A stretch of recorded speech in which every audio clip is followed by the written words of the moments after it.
We're going to work with the people who are so addicted, and we're going to try like hell to get them off that addiction. A national epidemic. Trump campaigned to end it.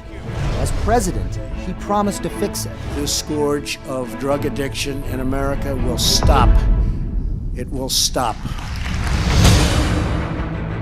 But 1 year later, it hasn't stopped. People are still dying. 115 Americans die every day from an opioid overdose. More than car accidents, breast cancer, or guns. Literally everyone we know knows somebody who has died of an overdose. And 2.5 million Americans are currently struggling with opioid addiction. It was completely hopeless where I just was like, suicide is all constant thought. People need to take some aspirin sometimes and tough it out. A solution some believe is this: cannabis. It's controversial to many. Is cannabis a gateway drug? But a gateway to recovery for others. Did it help you get off of the opiates? Absolutely. Cannabis has given me a reason to live. Join us as we investigate, search for answers, and meet potential pioneers and outspoken critics. Whether you struggle with opioids or know one of the millions who do, decide for yourself. I'm Dr. Sanjay Gupta, and this is Weed 4, Pot versus Pills.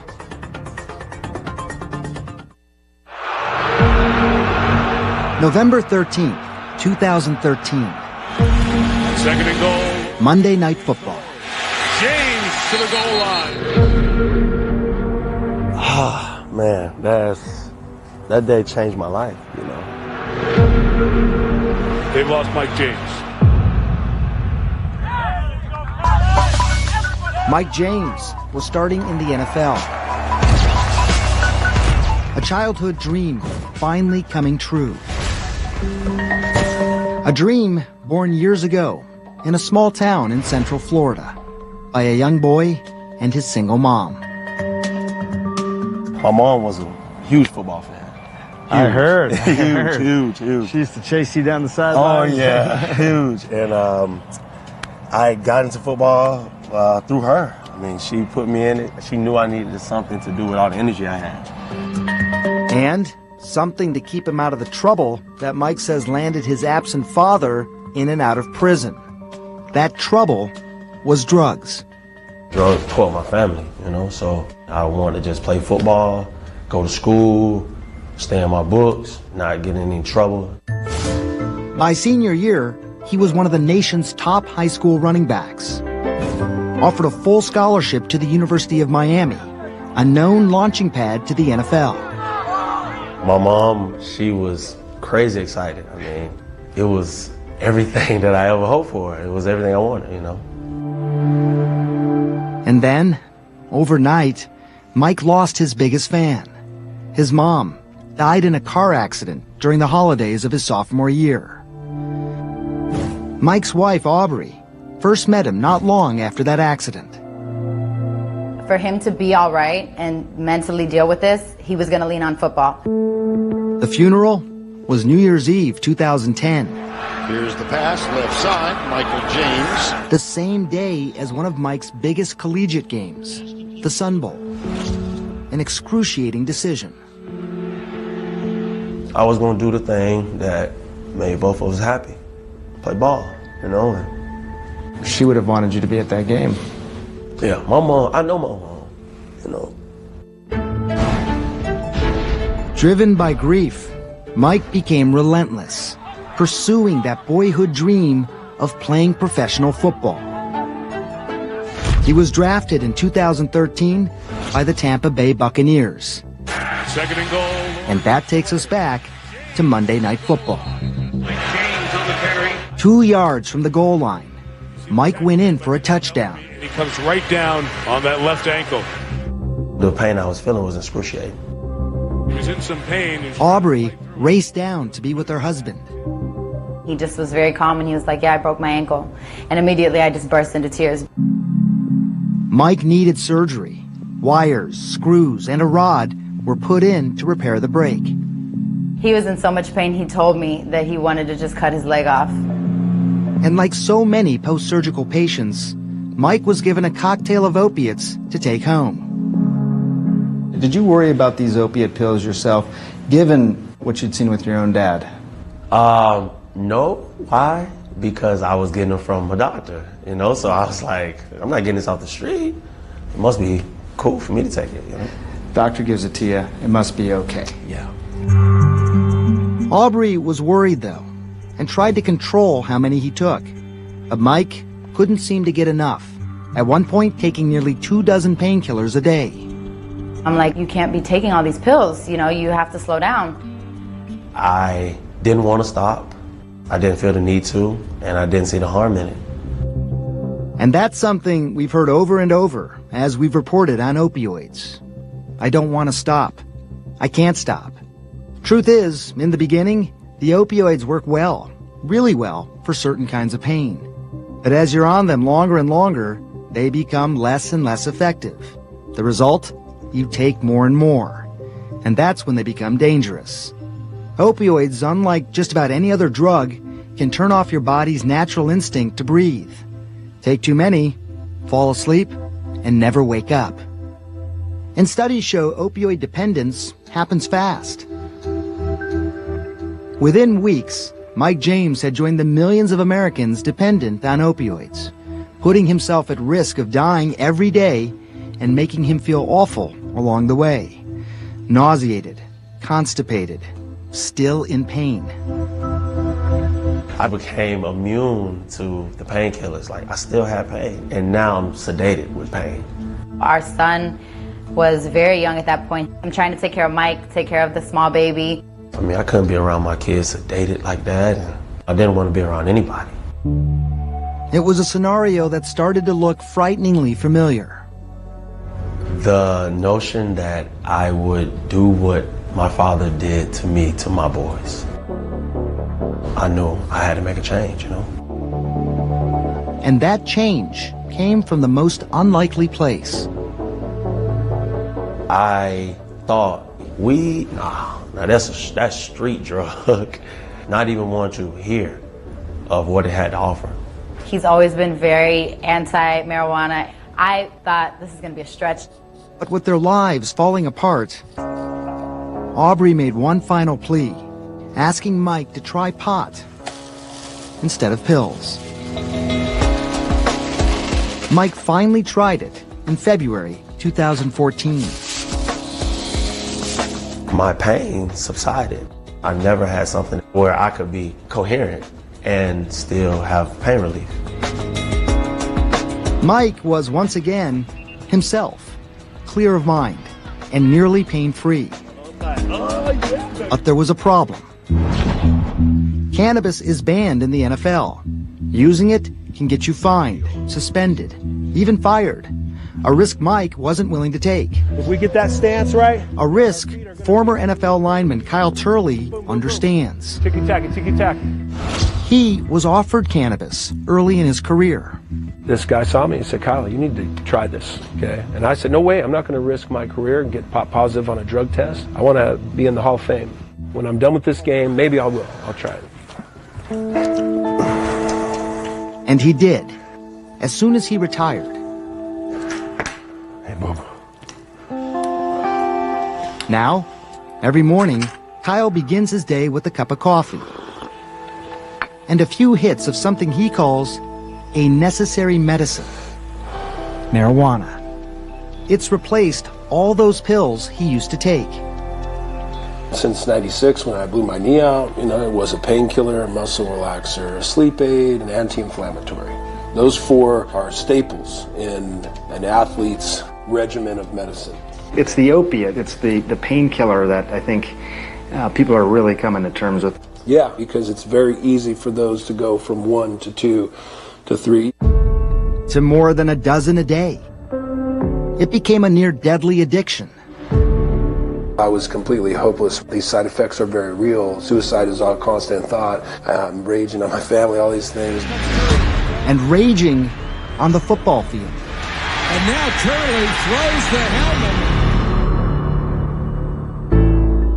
Everybody talks about marijuana as this gateway drug, and reality is this was my gateway to drugs. Football was. Yeah. In many ways, football players are the perfect population to see just how bad this opioid crisis really is. One study shows that former players abuse opioids 4 times more than the general population. It's a tough, brutal game after all. Constant pounding, hard hits, lots of pain. Kyle Turley, Mike James, they felt they needed the opioids just to be able to do their job. Your production is how you get paid. And you can't produce, without playing on the field. Opioids, they were told by doctors, were the best way to keep going. I got into pain medicine at a time when we didn't have very good treatments for pain. Dr. Mark Wallace is the director of the Center for Pain Medicine at the University of California, San Diego. He, like most of us doctors, was taught in medical school to prescribe opioids. We were told that, well, there's evidence that the use of opiates are probably not that risky, and that we should use them more liberally.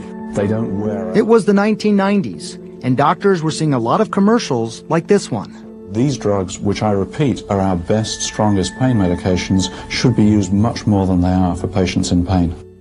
Problem is, while they were FDA approved for some kinds of pain, they were never intended to be used long term.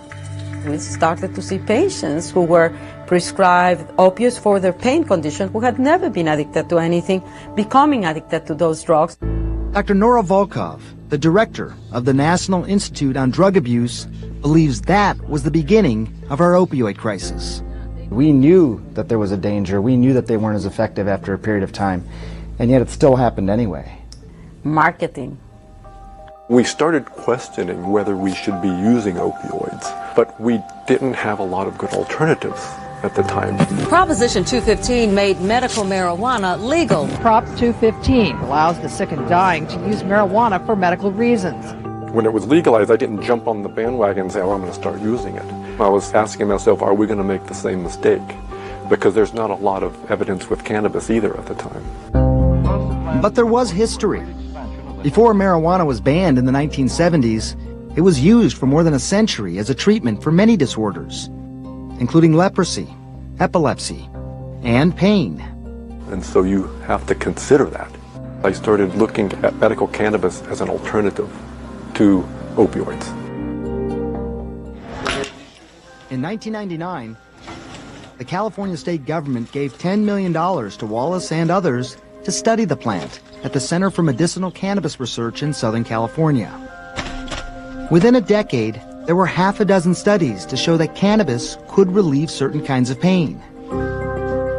The results made the cautious doctor more comfortable. He started to use cannabis in his practice as an alternative to opioids. 80% of his patients, hundreds of patients, were weaned off of pills using pot. How are you? Thank you. Nice to meet you. You too. Patients like Mark Schechter. You feeling okay right now? Feeling pretty good. Which is amazing when you consider Mark has an extremely painful spinal disorder that left him partially paralyzed 10 years ago. The nerve pain was something I never experienced before in my life. Relentless and chronic, doctors offered opioids, Percocet, OxyContin, fentanyl. Roughly 10 tablets, different medications, 10 tablets a day, every day. Every day. I had doubts how well they were working.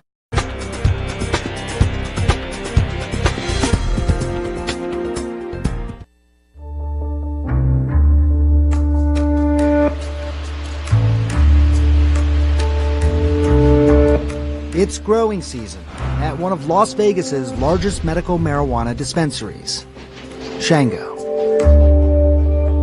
Is this what the grow fields of today look like? They are. Indoor, these are a lot larger. 50 different kinds of cannabis are grown and cultivated here. Thank you very much. Kyle Turley is a loyal customer.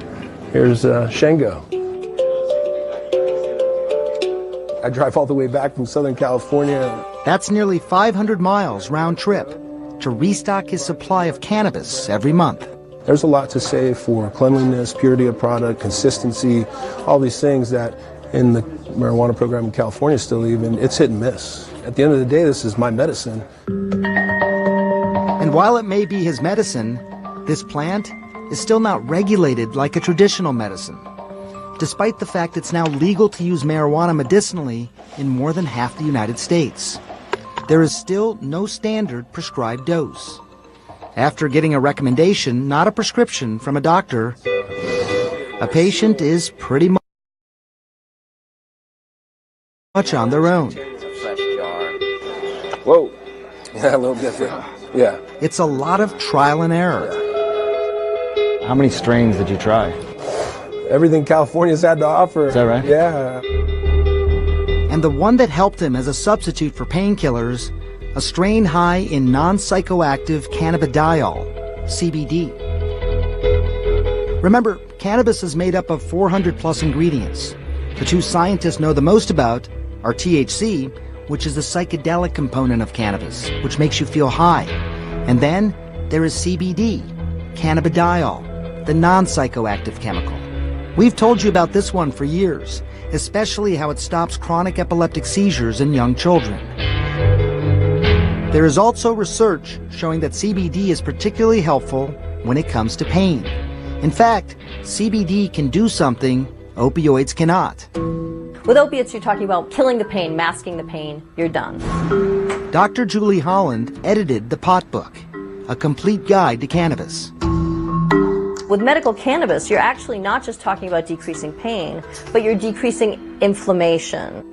That's because opioids do a good job of interfering with pain signals going to the brain. But cannabis works on two receptors, one that blocks that pain and one that decreases inflammation. It's ironic that cannabis can do more than opioids, yet prescription opioids are legal and cannabis is not. Historically, that was not the case.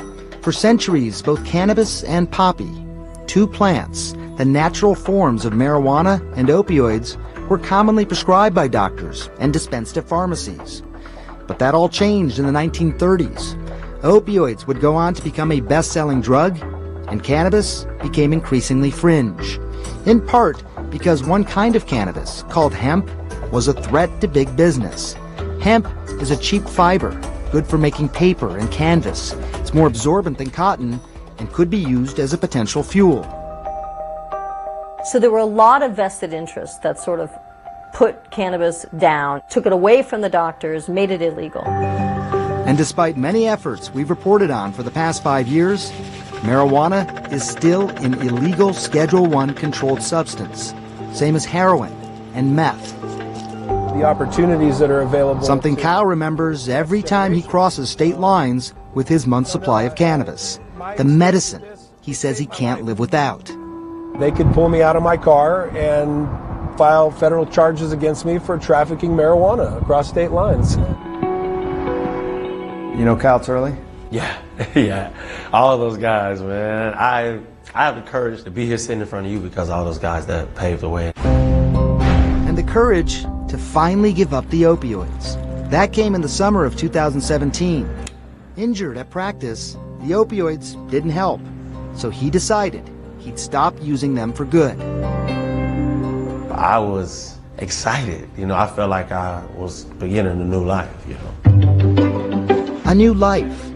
Pot over pills. I was looking for something maybe to help me with inflammation, muscle spasm. He got advice from friends and doctors, and Mike got more comfortable with cannabis and what strains to use. I like that dosage, though. He got his medical marijuana card, and like Kyle Turley, went to the dispensary and found strains that worked for him. Leg and foot. This would be good for my ankle right here. But also like Kyle, it was a risky decision. Remember what we told you earlier. Marijuana, even non-psychoactive CBD, is banned in the NFL. So Mike had to be careful not to test positive. He was willing, however, to take the chance. But then, Mike's luck ran out a couple of months later. Marijuana positive test. The NFL put Mike in their substance abuse program. But what if he continued to test positive? They could ban me from the league forever because of marijuana. and it could happen any day. An uncertainty Mike was not willing to live with as the 2018 football season approached. Hi, Mike. Oh, it's great to see you. With 2 months until training camp, Mike decided to be the first NFL player to file a TUE, a therapeutic use exemption for cannabis. Basically, he wanted approval to use medical marijuana even though it's banned. This is the first active player who's been willing to put their professional career on the line to openly admit that they have been using this cannabis. So they want to know dose. Dr. Sue Sisley is taking on the fight to help NFL players, like Mike, to use medical cannabis legally as part of a group called Doctors for Cannabis Regulation. They understand the risks that I have by playing NFL and being a child of substance abuse. They take all that into consideration. It does take a tremendous amount of fortitude to be able to question the NFL openly when you're getting a paycheck from them. They love me a lot, and I appreciate it. Mike knows he's put his career and his family in jeopardy. I just want people to listen. It will open the door for so many guys to use this as their medicine. But will the NFL slam the door in Mike's face? That a little later.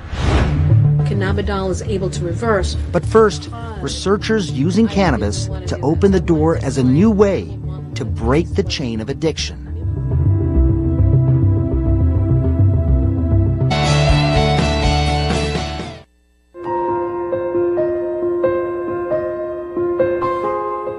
Poppy, a beautiful flower that looks harmless enough.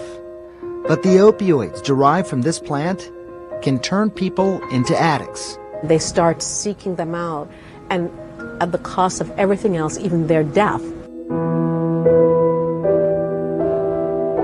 Yasmin Hurd, director of the Addiction Institute at Mount Sinai in New York, says that's because these pain pills make profound changes in the brain soon after you start using them. This is where you actually get to look at the brains. Exactly. Hurd collects brains, hundreds of them, from opioid addicts who have overdosed. It's grim work. Is there anything that's different about the brain of someone who's an addict versus someone else's brain? It's not the gross changes, it's how the cells communicate with each other that are changed. Hurd showed me under the microscope. This is a healthy brain. Lots of cells, lots of connections. It's beautiful, the branching. The communication is essential for every single thing we do. This is a brain on drugs, specifically opioids. So one of the things you can see is that there's not that many networks. It just looks like a poorly populated neighborhood. Exactly. This is what a brain disease looks like. Opioids have damaged these receptors, the glutamate receptors in the prefrontal cortex of the brain, making it harder to make decisions, use good judgment, making it harder to just say no. The craving is so prominent, it's so enormous that they can't stop themselves. So even if they want to stop, they can't. Their newly wired brain won't let them.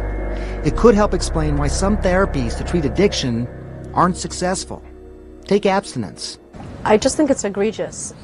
You're telling someone whose brain is fundamentally changed that all they have to do is to say no, when those circuits that mediate those aspects of cognition are altered. That's why, Hurd says, abstinence programs are usually only 5 to 10% effective. There is more success, however, with what's called medication-assisted treatment, MAT. You substitute lower-dose, slightly safer opioids like methadone and Suboxone instead of the potent painkillers. These drugs do reduce the risk of overdosing by more than 50%, but Hurd's biggest concern, MAT, is still dependent on opioids. And as you've just seen, that means the brain disease of addiction is never fully treated. Which is why Hurd started to focus on the CBD in cannabis, to not only treat the underlying pain, but to also heal the brain. That CBD normalizes that. So by normalizing glutamate, you can restructure and normalize back the impairments in the cellular, at the cellular level, at the molecular level. Helping get rid of the cravings that keeps taking someone back. Exactly, exactly. And it's not just the pain or even the cravings that cannabis could help, but also the withdrawal symptoms of getting off opioids, the nausea, the insomnia, the bone-searing pain. It's like having an intense flu that just won't go away. The withdrawals from opiates was horrific. They tell them, we'll get you through that as we're trying to wean you. And over the last several years, Dr. Wallace's team has figured out the right strains to soothe the withdrawal symptoms, which are very similar to the side effects of chemotherapy. No surprise, because for decades, studies have shown that both THC and CBD can help cancer patients in treatment. Did it help you get off of the opiates? Absolutely. 100%. You hear about CBD being able to help people with their withdrawal type symptoms that they get trying to come off of opiates. You even hear, as you mentioned, that CBD can help repair the brain. Is that as promising as it sounds? As a scientist, I definitely try to be optimistic. But also cautious. She knows we need more research, but getting that done is not easy. It's something we've reported on for years. Because cannabis is a controlled substance, getting federal funding is difficult, and getting the actual cannabis to study is challenging. It took Yasmin Hurd 4 years just to get started. I just don't understand why we can't go on to have more in-depth studies to really see, indeed, if this does work and can be effective for at least a subset of people, even if it's not for all the 50,000 people who will die this year. It's hard to do. Harvard's Stacy Gruber has also struggled to do this kind of research. Her early studies show subjects who were given cannabis for the very first time reduced their opioid use by 47%. It's a staggering number. And like Hurd, Gruber also showed that their brains changed when off of pills and on pot. The brain's white matter, which is what allows it to communicate from one region to another, became better organized. Those same folks show improvements in cognitive performance, so it's very exciting. Exciting for opioid addicts, and now raising the question, could this help with other brain diseases, like Alzheimer's and dementia? The latest research shows that in lab-grown neurons, cannabis removes the protein that accumulates in the brains of these patients. Again, nothing else has been identified to do that. That doesn't surprise Kyle Turley. He was diagnosed with early CTE, a sort of Alzheimer's-like disease, and he is a firm believer CBD has helped return his memory, quell his anger, and ease his depression. We have a potential resolve to allow individuals to live better lives. But to know for sure means more research, which, as I've told you, is hard enough. And it might get even harder. If I were sick, I wouldn't suggest you take marijuana. That when we come back.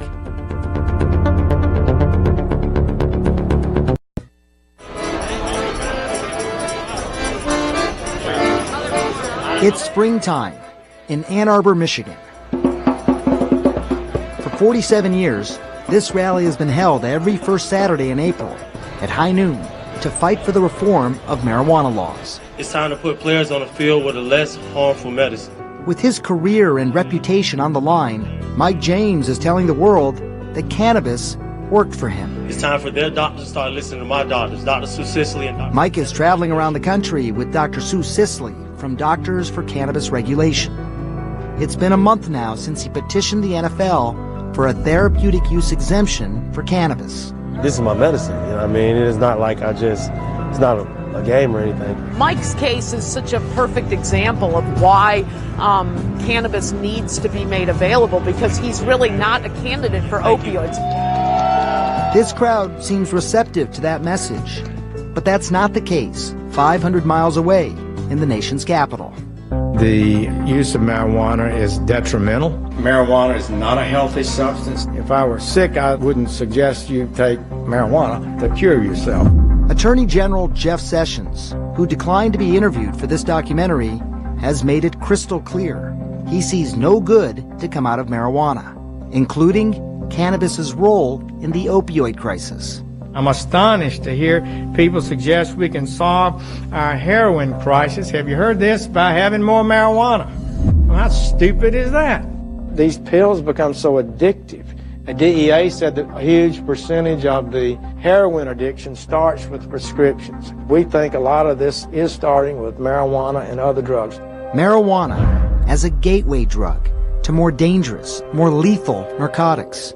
It's a notion that has steered policy and public opinion for decades. Leading medical researchers are coming to the conclusion that marijuana, pot, grass, whatever you want to call it, is probably the most dangerous drug in the United States. But what if that long-held notion isn't true? There is really no evidence that cannabis is the gateway to hard drugs. 10 years of clinical experience, I have never seen it. Gateway, sure. Gateway to recovery. Gateway to feeling better. Gateway to getting my life back. Cannabis can actually, as opposed to being a gateway, it can be a terminus. It can stop drug use. These are the researchers who write the books, advance the science, grow our knowledge, and they are seeing an increasing body of research suggesting marijuana can actually stop addiction and help offset the opioid epidemic. A Rand Corporation study, funded by the National Institute on Drug Abuse, showed something few initially expected. Between 1999 and 2010, states with legal functioning medical marijuana dispensaries have seen lower opioid prescription rates and fewer deaths from opioid overdoses. Fewer, not greater. We're going to be looking at 64,000 deaths in 16. We got to stop the deaths. Both former Governor Chris Christie and former Congressman Patrick Kennedy served on President Trump's Commission on Combating Addiction and the Opioid Crisis. So I had assembled a whole litany of recommendations for better mental health and addiction for this country. Kennedy has been very public about his own addiction and recovery. I was on Suboxone for a number of years. It definitely stabilized me. When someone is out there in the throes of opioid addiction, it is 100% sure that if you give them opioid replacement therapy, you get them stabilized. For Kennedy and the rest of the Opioid Commission, the best way to save lives is expanded access to MAT, medication-assisted treatments, not marijuana. The commission was reacting to a number of questions about whether you could substitute marijuana for opioids, and obviously people would be stoned, but they wouldn't be dead. 0 fatalities. It's a point that has come up over and over again. No one has ever reportedly died from a marijuana overdose. Would you say that cannabis is safer than opioids? Is that a fair statement to make? In terms of overdoses, absolutely. If physical pain could be treated in this way, in a way that's less risky, in the midst of this opioid epidemic, isn't that worth considering? No, it seems eminently sensible to, if you're looking at the lesser of two evils. But by that logic, you know, we'd be accepting a lot of stuff in this country. And in my view, if we really want to get medicines to people, then we go about it in the way that we've always gone about it, Sanjay. And that's called NIH research, clinical trials, FDA approval. And the reason we have that, as you know, Sanjay, is because of safety, efficacy, and risk. It's a fair point. But the President's Commission did not recommend any research into medical marijuana nor any of its compounds, including non-psychoactive CBD. A mistake, a missed opportunity, according to researchers like Yasmin Hurd. It should just be treated like everything else. Let it have its due process, and let's see what evidence is there for it treating or not treating a particular symptom or disorder. Whether it's cannabidiol in Hurd's lab or cannabis prescribed by Dr. Wallace, it's marijuana as medicine, an idea shot down time and time again by the country's top law enforcement official. I'm afraid that the public is not properly educated on some of the issues related to marijuana. What would you say to the Attorney General? I would say he's wrong. And I think that he needs to be educated. If he came and spent a week with me in my clinic, I think I could probably convince him otherwise.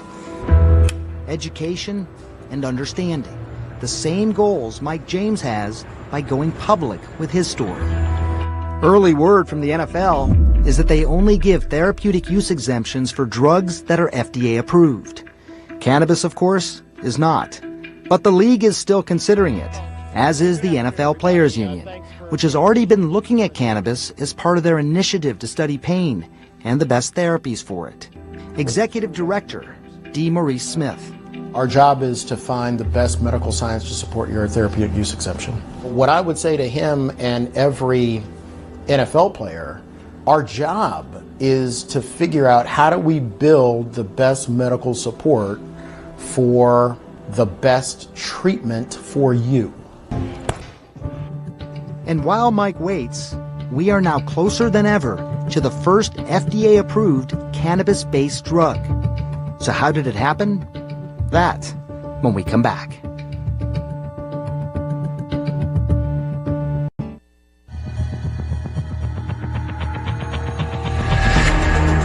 Thousands of miles away from Mike James and the NFL, a big breakthrough brews in these secret labs. This is probably the most TLC for a weed I've ever heard of. One would hope so, absolutely. When we visited here 5 years ago, it was a dream that's now about to become reality. GW Pharmaceutical CEO Justin Gover. We're now just a matter of a couple of months away from potential approval and launch of the first ever plant-derived cannabis-based medicine in the United States. The first of its kind, a prescription medicine made from cannabidiol, CBD. It's called Epidiolex, a liquid solution that potentially can help thousands of kids who suffer from epileptic seizures. Young children like Vivian Wilson and Charlotte Figge, who you met in our previous weed documentaries. We'll just have to do it the old-fashioned way. There! When it came to finding the right treatment for their kids, these families were often left to trial and error. So we just add more oil then, or we add more weed? In some cases, even extracting the badly needed medicine in their own kitchens. We can assure patients that they receive the same product day in and day out. 5 years ago, when we started reporting on this, things were desperate. Parents left with the choice of cannabis or death. Researchers weren't behind them. Society had turned its back. And now we are on the eve of a new drug being approved. Could the same happen with opioids? Could pot become a reasonable and accepted alternative to pills? We have seen in early studies the potential for cannabinoids within the drug addiction field and within the opioid sparing and pain fields as well. So, like with many other areas, we're at the cusp of a new era of potential uses for cannabinoids. FDA Commissioner Scott Gottlieb. If you can demonstrate that a product based on marijuana, a derivative of marijuana, can be used as a safe and effective alternative for some condition, we want to look at that. But cannabis-based pharmaceuticals for pain and addiction are still far off on the horizon. In the meantime, all over the country, people have taken action, unwilling or unable to wait any longer. Like in Maine, known for its rugged coastline, fishing villages, and iconic lighthouses. And now, known for overdose deaths, which have doubled here over the past 3 years. Jamie Higgins lost her brother to opioids. Battling the opiate crisis is going to come down to us doing things that a lot of people are going to feel uncomfortable about. It's going to be, I think, those shocking changes that really bring change to the epidemic. Shocking changes and bold steps. And the cannabis, I think you're using it really well. When will the medical community catch up with what their patient populations are doing? With 2 outpatient clinics in the state, Dustin Sulak has treated hundreds of people who have used cannabis to wean off of opioids. We see the drug list just whittling down and down. There's no pill, there's no spray, there's no drop, no puff can completely solve this problem. But cannabis, when it's used in the right way, can take a big bite out of it. So far, it's worked for Angie Slinker. I know I'm never going to be pain-free, ever, but cannabis has given me a reason to live. And cannabis has also worked for Doug Campbell. They are both patients of Dr. Sulak, and they believe without medical marijuana, their addiction would have killed them. Doug tried everything to quit opioids, dozens of rehabs, including the gold standard methadone and Suboxone treatments, but nothing worked. And then you try the cannabis. It filled the void.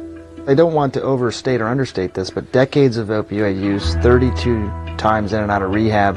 You try the cannabis and it works instantly? Is that real? That's real. I have no craving, I have no desire, I do not have any thought about it at all, period.